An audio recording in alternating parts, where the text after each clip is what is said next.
This is a Film Stories original podcast.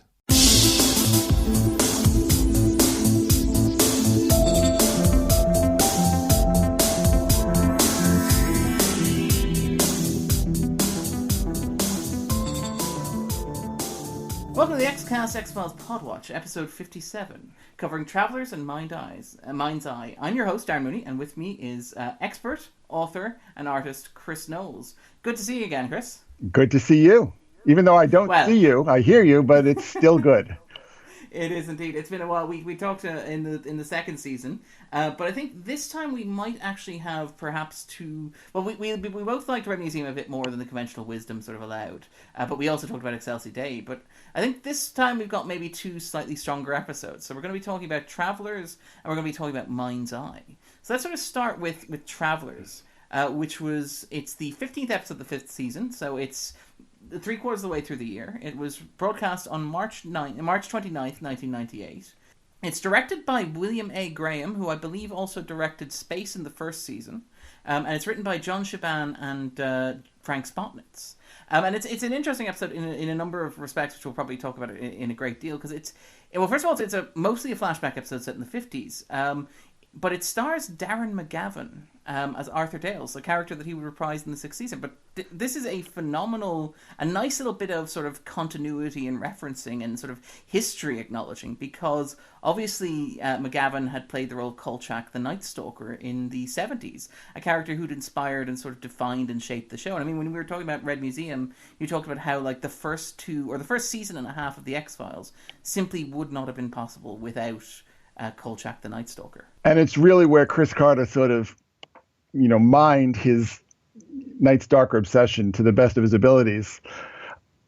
For instance, I point out that Jersey Devil, which a lot of people don't appreciate at all, I mean, I thought was great because I'm like, oh my God, I'm watching the Night Stalker. That's exactly the way the Night Stalker was. He's doing like a note for note, Beatlemania. Kolchak, recreation sort of cover artist. Yeah. It's not the Night Stalker, but it's an incredible simulation. It's like that kind of deal. Arguably more of a simulation than the remake that I think Spotnitz would go on to make afterwards, which was just called Night Stalker on ABC, and ran with many of the X-Files alumni on.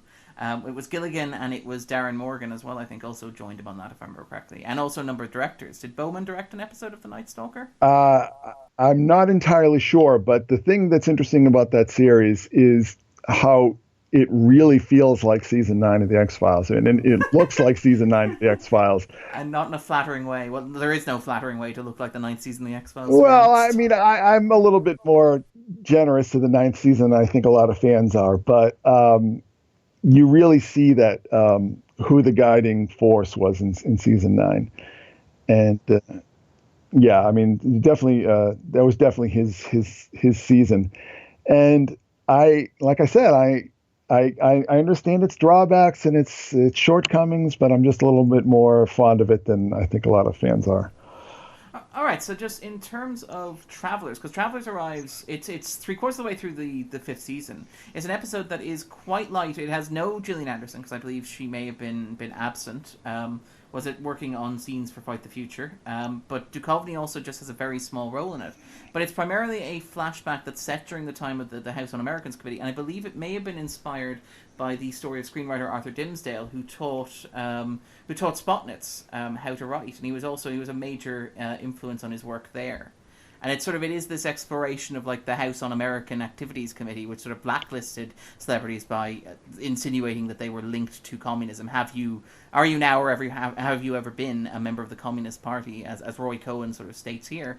But it's this interesting, like one of the things that's interesting about the 5th season, and Carter's talked about this when he was talking about Redux 1 and Redux 2, when he was saying that like the 5th season is the point at which the mythology started to write itself from his perspective. And I think that, like, with the 5th season, you get a number of interesting X-Files origin stories, and none of them are mutually exclusive. But you get, like, for example, Vince Gilligan's very sly and subversive sort of, well, what if all of this was down to hallucination in Unusual Suspects, where Mulder gets dosed by a suggestive paranoia gas a couple of weeks before he has that the recording of the tape where he recalls Samantha being abducted, or in the end where you get, like, Diane Fowley introduced as sort of the woman who helped him discover the X-Files. And here you have Mulder sort of coming into contact with Arthur Dales, Yep. who it turns out in the 50s basically got sucked up into the world of the X-Files back then. Yes. There's a very interesting and important historical point I want to make here that's very germane to what's going on in the world at present. And that is that Roy Cohn, who's brilliantly portrayed, I mean, the guy looks nothing like Roy Cohn actually looked, but the performance is stellar. But Roy Cohn was Donald Trump's mentor. You could, in some ways, argue that Donald Trump is Roy Cohn's creation. The X-Files, in so many ways, so many different episodes, so many different storylines, anticipates and prophesies and, foresees things that are coming down the line, things that are going to become major issues. And this is, I think, an interesting, if not oblique and unintentional example of that. It is, and I mean, one of the things that's great about Travelers is that it, I think with the conspiracy or with the mythology of the heart of the show, you have this sort of recurring. You've got really two recurring strands, and maybe I'm wrong here, but the first one is the one that goes back to the European settlers and beyond, this idea of colonization, landing in the States and sort of taking control. But another strand, which is the sort of strand that people associate with Paperclip, which is this idea of after, and we sort of talked about this when we talked about Excelsior Day, which is after the Second World War, you had this sort of police state basically come into effect. You had this sort of these men, this military industrial complex that you talked about when you talked about Eisenhower, when we were talking about Excelsior Day and about Red Museum. You have this sort of thing taking root, and the X-Files becomes this sort of alternate history, and not even that alternate. It's alternate in that it features aliens. That's what makes it alternate, really. But you have this alternate history of the second half of the 20th century, and it's a fascinating prism because it becomes a way to talk about things that you couldn't necessarily really talk about otherwise. So you're able to sort of discuss things that would maybe, and I guess that's science fiction allegory in general, but you can have these conversations in ways that are allegorical and abstract, rather than just going sort of head on and having people react at you with bug eyes and go, what the hell are you talking about? Because you prepare it through this idea of a guy who has a giant spider in his chest that crawls out and sort of attacks people like a face hugger from Alien. I think that's actually a really nice sort of expression of the fifth season. Also, this fascination with kids as well and reproductive horror. And I like that you get that sort of and obviously in Fight the Future you have the greys becoming or the aliens. The black oil becomes the alien from Alien that bursts out of a guy's stomach and makes a man pregnant. Here you have what's very clearly coded as a sexual assault through a man's mouth. And I like the sort of the connection of that, the sort of the visceral quality of that.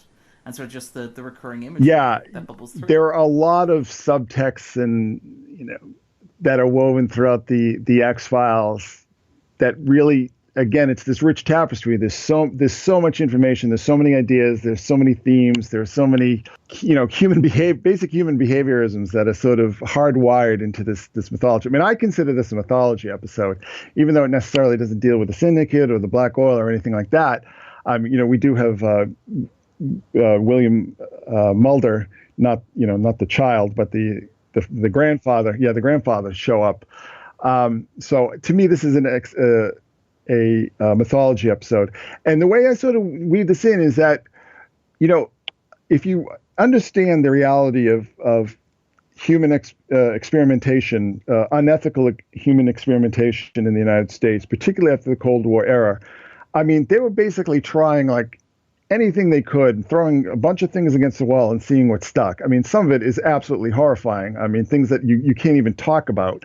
But to me, this whole idea of some of these standalones, or what people might see necessarily standalones that have to do with genetic experimentation, things like that. To me, they're all part of the same reality construct that everybody wouldn't be working on black oil and hybrids and bees and corn and all those kind of things. I mean, they would, in the real world, they would be trying a number of different things. So that's how this episode, to me, is not only a mythology episode, but it's a foundational mythology episode. It's really kind of tying into how did this really start? How did this take effect? what exactly was happening, and taking people who were soldiers, who were patriots, sometimes super patriots, and doing horrible things to them is, that's history. That's not science fiction. That's real.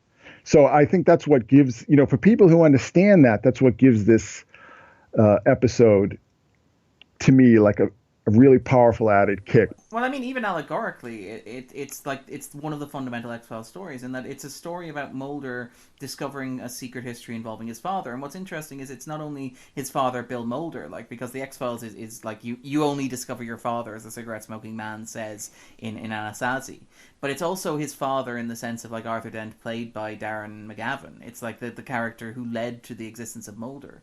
Like, it's this idea, like, one of the things that I like about the X-Files, and like I consider it a mythology episode because it deals with that core theme, which is like the world that we live in. And I think that you're right when you said that this is like Carter's response to growing up in the 70s. Is like the world that we live in is the world that was made by our parents. It's and that, like, coming to terms with that and realizing the horrible things that they did. And I mean, even here you go back to like the paperclip idea of like Nazis not only coming over, but Nazis coming over and being made welcome and living in suburbia and being respected as doctors and like being able to completely escape. And not only that, but being made like the head of major government programs and corporations. I mean, based on that knowledge and experience. Yeah, it's like there's this sense of like Mulder discovering that his father's not who he says he was, in the same way that like we're discovering that our fathers are not who they said they were. And like I think like when you say it's a mythology episode, even though it doesn't have the syndicate, that's what resonates for me. It's like it's a mythology episode in that it's about what the X-Files is really about, or one of the many things the X-Files is about that really speaks to me. Anyway, yeah, and I think this also speaks to. I don't believe that Chris Carter was directly involved with this episode, but it sort of speaks to his mindset and his philosophy. These problematic relationships with fathers that you see. Oh, I mean, you see this theme show up in episodes that have absolutely no connection whatsoever to the mythology. I mean. Well, Aubrey, and maybe the one that we're going to talk about next, like Mind's Eye, but we'll probably talk about that when we get to that. But there is this recurring theme of like children and their parents, and particularly in the 5th season where you have like Schizotomy, which is the one where children. Yeah, I mean, that's exactly what I was going to point out. Yeah.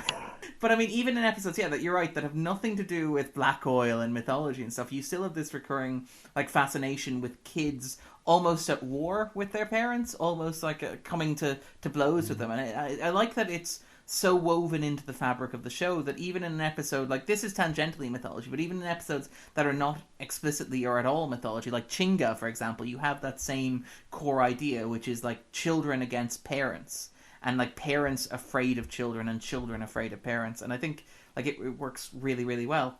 And I mean, it's one of the things I actually just really like about Travelers as well, is the fact that it was directed by William Graham, which is great, by the way, because the character Will Graham, I think, was one of the influences on Mulder, the profiler from Thomas Harris's novel. Like, people talk about Dana Scully and obviously Clarissa Starling, but I think that you can see a lot of John Douglas and a lot of Will Graham and Frank Black in too. Mulder. Yeah, Frank Black as well. And I think you can also see a lot of Darren McGavin's Kolchak in Frank Black as well. I'd argue you see almost as much as, if not more, than you do in, say, Mulder or Scully individually.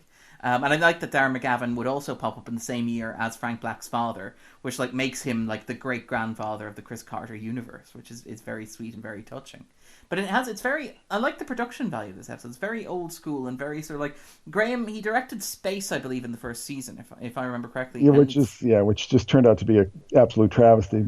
One of the issues with that was that Graham's a very old school director, and it didn't have any of the energy or verve that the best stuff had, like the one that we had by, say, Bowman, or the one that had by Goodwin, sort of like that energy and movement. I think here it works quite well because this has a sort of a stately quality by virtue of being set in the 50s. Yeah, and there's another tangent here that I'll try, to be brief about, but some fans today might not be aware of it.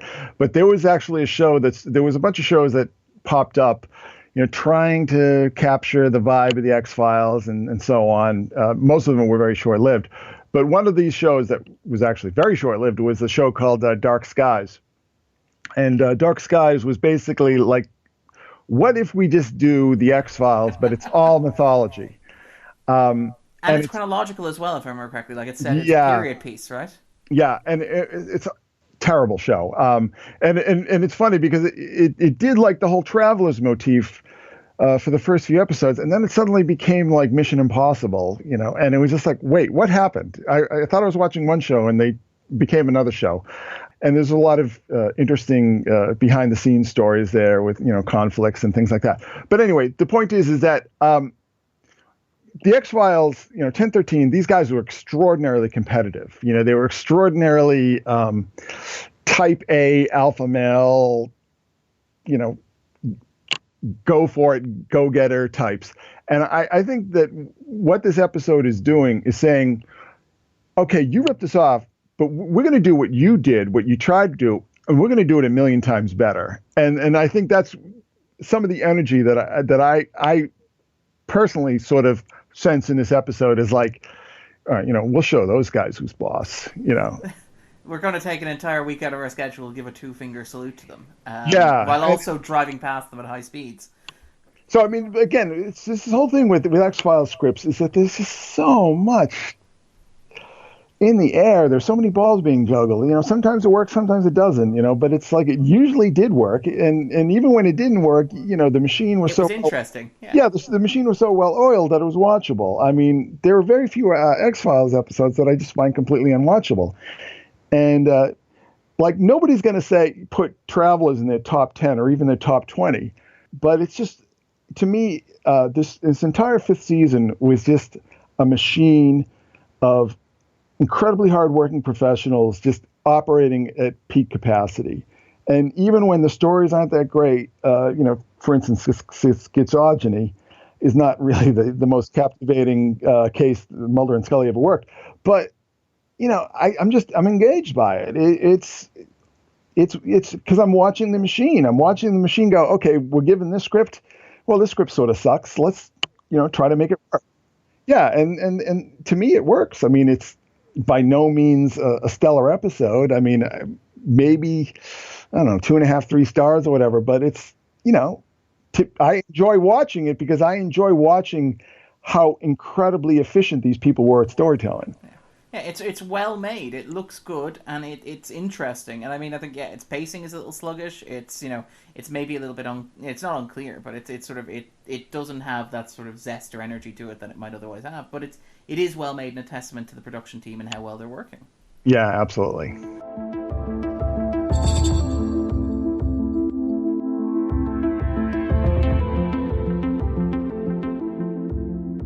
All right. Well, with that in mind, then we'll move on to the next episode, Mind's Eye. Yes. Mind's Eye is the 16th episode of the 5th season. It's directed by Kim Manners and written by Tim Miner, who would go on to join Buffy. He was one of the writers who went through the infamous revolving door of the show in its early years. It's the story of Marty Glenn, who is a blind woman who starts receiving flashes of murders from crime scenes happening across town. Mulder and Scully investigate, and inevitably it turns out that she's receiving visions from the killer, who is her biological father, thus kind of playing into that recurring theme in the 5th season of like this tension between parents and kids. I actually really, really like Mind's Eye, and a lot of that's down to the casting of Lily Taylor. Oh, phenomenal. Yeah, one of the best guest actors I think the show ever had. Yeah, definitely in my top 3. She really is. And I mean, I think that, and Taylor's actually, it's strange because Taylor is an actor who seemed to be everywhere in like the late 90s, early 90s, and just disappeared. She was in The Conjuring recently, I think, but that's really all I've seen her of late. That's Hollywood. I mean, Hollywood, is incredibly ageist when it comes to women. You'll get a lot of roles when you hit your 60s and you can play grandmothers, but there's this sort of twilight zone in between your 40s and your 60s where they just don't want to work with you. I mean, this is notorious. I mean, so many actresses have talked about this, and this is something that a lot of ink has been spilled over. I mean, this is a phenomenon that I mean, I think it's disgraceful, but I'm not the guy spending $100 million on a gamble on a feature film. One interesting thing is that as far as this sort of X-Files convergence factor is that Lily Taylor was in Mystic Pizza with Annabeth Gish. So there's a nice little. I mean, of course, nobody was aware of that at the time, but it's just an interesting little convergence there. Perfect. Well, I mean, in terms of Mind's Eye, like it's got that, and it's when you talked about like the X Files being a show, and this is something that actually you point out that I think is very clever, and one of the things that I like actually is the idea of the X Files is from a subjective point of view, and I think that when you have Mind's Eye very literally, Yes, the sort of ultimate. is a story. Yeah, it is because it's Marty witnessing through the eyes of her father, so she's not even seeing through her own subjective point of view; she's seeing through her father's subjective point of view. Which is sort of a very meta statement on that whole maxim that Chris Carter basically told his writers from the very beginning that this is all about point of view. It's kind of like a sly little meta self-commentary on that whole phenomenon. Build the entire episode around this sort of concept, and it's very, very good. And I mean, it's one of those episodes that maybe doesn't necessarily have a lot, like it's a very conventional standard Monster of the Week episode, but it is something that I think it's just written so well, and I think it plays so well, and I think it gives Duchovny and Anderson, well, it doesn't give Anderson a lot to do, but it gives Duchovny enough to do that it doesn't feel throwaway. So for example, like you get this nice relationship between Mulder and Marty Glenn, where it's like Mulder has this recurring sort of sympathy for victims, and I think that like particularly female victims. Yes, because obviously they represent, they're all stand-ins for his sister in some way, shape, or form. In that's the original foundational trauma. So he has this understanding of who Marty is, and this sort of response to her. And Taylor is just phenomenal as playing Marty as somebody without any self-pity. And I like watching the episode. It's one of those great episodes where you watch it once and you watch it again, and it works very well in the first viewing, and it works even better on the second viewing because you can see what Marty's doing on the second viewing. Because initially you're wondering, like, how confused is Marty by what's happening? Is this something new that's happening? Is she really confused and shocked? And then, like, when you watch it the second time, you're like, actually, Marty knows exactly what's going on, and she's in control for quite a bit. So, for example, she's going to the crime scene to clean up the blood because she doesn't want her father to go back in prison, because she doesn't want to continue experiencing his visions from prison. Whereas for the first time, you're wondering maybe she's going to help, or maybe she arrived a long time, or maybe she's just confused. But I like that as you're watching it, and if you watch it again, you get that sort of that sense that, and even like there's a really nice bit where she's trying to get to the victim, one of the victims, and she's asking to be directed, and nobody will help her. So her response is to walk literally out into the middle of the road and force somebody to take her there, which I think is just a wonderful character beat. Yeah, I just want to point out how great David Duchovny is in this episode. He does a lot of great work in this season, and I think he's just absolutely phenomenal. And what makes him so great is that he's playing something that television, at least at that point, was completely unfamiliar with. And that's somebody who is sympathetic but not sentimental. In other words, he has deep sympathy and empathy for this woman, but he's not going to patronize her and insult her by pitying her, by being overly sentimental even. So that is a sort of a razor wire that I don't think a lot of people really appreciate, and it's something that he played very well. I mean, David Duchovny gets a lot of criticism for his acting, but I think what a lot of people overlook is that how good he was at playing like very complex emotional pieces. Very finely calibrated. Yeah. It's not broad. Duchovny doesn't really go broad.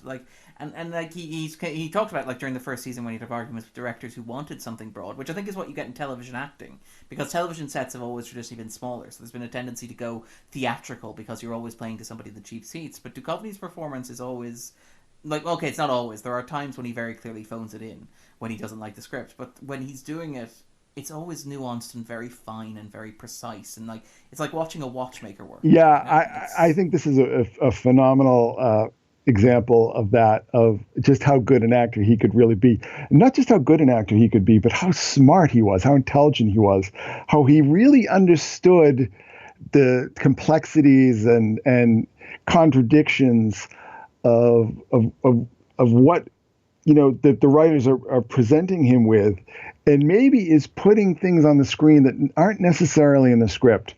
And again, he does get a lot of criticism, some of it justified, but when he is on fire, he can do things on television that you just don't see. And another great example of this, And sort of an episode that I think has a lot of thematic strands, in common with this episode is Paper Hearts.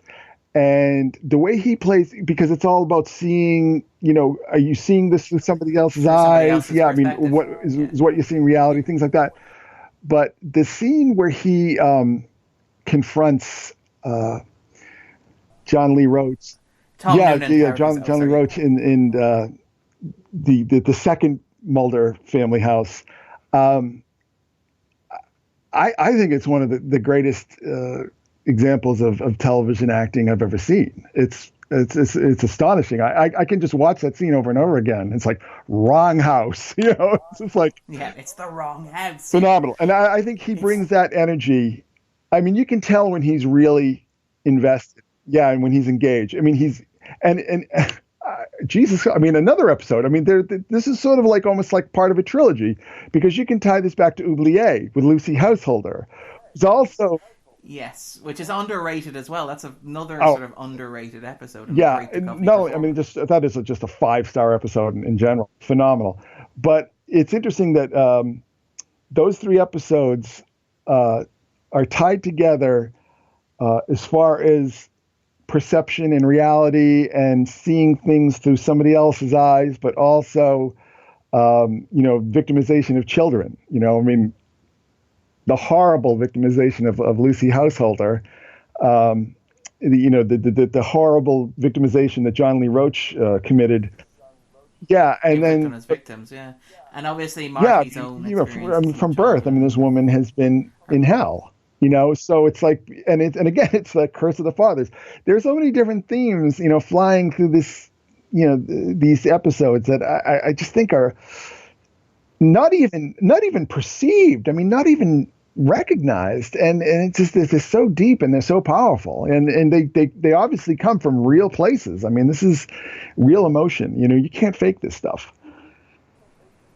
It is, and I mean, like we talked about, like how Travelers is sort of not a mythology episode, but like I think the distinction when people talk about the X-Files and they have a distinction between standalone and mythology episodes, you miss a lot of the fact that like Carter's interests and themes and sort of ideas that he's engaged with don't begin and end, with the season premiere, the Sweeps 2-parter, and the season finale. Like, they bleed through it all as well. Like, the victimization, the fact that Marty Glynn's mother was murdered by her father is just an expression of the same trauma that, Bill Mulder inflicted upon his family and all this sort of stuff. Like, it's the same, it bubbles through and it simmers and it's just there. And it's right, I think you compared it to David Lynch when we were talking about, like, Red Museum. And it has that same sort of, like, primal sin sort of and on. This is something that I think was endemic to a generation, and maybe that generational cohort that I referred to in an earlier episode. But I think in many ways it kind of stems back to the John F. Kennedy assassination, when people, a generation and a sub-generation of kids who were growing up in paradise, basically, for the most part. I mean, suburban American kids. I mean, life has never been better for anybody. And then all of a sudden, the roof falls shattered. In, and everybody from people don't want to talk about it. You'll never hear about this in the media, but it's like at that point in time, everybody knew exactly what was going on. Oswald was a patsy. This was a conspiracy on the part of people within the government. I mean, Norman Mailer said, he was in a bar in New York when this one went down, and it's just like everybody knew, everybody understood what was happening. And it's kind of thing where, that's put back in the box, the media puts it back in the box, the government puts it back in the box, but you don't, that generation just doesn't, you don't overcome things like that.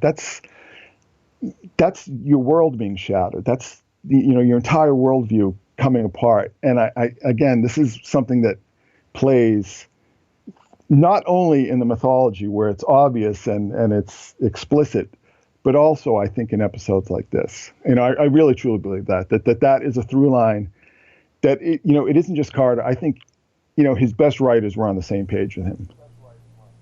And understood that, yeah.